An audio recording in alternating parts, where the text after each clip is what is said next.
آج ابھی ہوٹل میں بیٹھا ہوا تھا اور سحری کے لیے اچانک جو ہے کچھ لوگ آئے ہیں اور بزدل لوگ، اور آتے ساتھ انہوں نے جو ہے اٹیک کر دیا. ٹیبل پہ ساتھ جو ہے لوگ بیٹھے ہوئے تھے، خواتین بھی بیٹھی ہوئی تھیں، اور آپ یقین کریں کہ جس طریقے سے لوگوں نے ایک دم رسپونڈ کیا ہے اور لوگوں نے ان کو الٹا گالیاں دینی شروع کی ہیں اور ان کی جو بدتمیزی انہوں نے آ کے کی ہے، لوگوں نے کرسیاں تک ان کو ماری ہیں، ویٹرز نے جو ہے وہ ان کو مارنا شروع کیا ہے.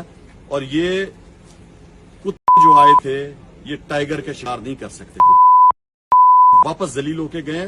اس حکومت میں یہ جو کرپٹ حکومت ہے، یہ جو چور حکومت ہے، بدماشوں کی حکومت ہے، یہ جو غلامی کا گلے میں توق پہن کے آئے ہیں امریکہ کا، یہ سمجھتے ہیں کہ یہاں پہ اب دوبارہ یہ بدماشی کریں گے، ہوٹلوں جا کے لوگوں کے ساتھ اس طرح کریں گے. عوام نے جو ریئیکشن دکھایا، میں پوری عوام کو شکر گزار ہوں جو اس ہوٹل میں بیٹھے ہوئے تھے، اور انہوں نے جس طرح ایک دم ریئیکشن دکھایا اور ان سب کو بھاگنا پڑا.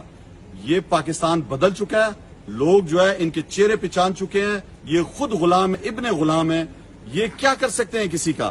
یہ میرے جیسے آدمی کا کیا بگاڑ سکتے ہیں؟ پوری آج عوام نے جو ہے ہوٹل میں بیٹھے ہوئے لوگوں نے ان کو بے عزت کیا اور اٹھ کے آئے ہیں مقابلہ کرنے کے لیے. میں سمجھتا ہوں کہ ان چوروں کا وقت، یہ جو حکومت انہوں نے کرپٹ حکومت آئی ہے، یہ جو امپورٹڈ حکومت آئی ہے، یہاں پہ بدماشی کر رہی ہے عوام پہ، عوام اس کا جواب آپ دیکھنا کس طرح کو دیکھیں. ہر جگہ پہ یہ رسوا ہو رہے ہیں، اور آج جس طرح رسوا ہو کے بھاگے ہیں یہ عبرت کا نشان ہے ان سب کے لیے.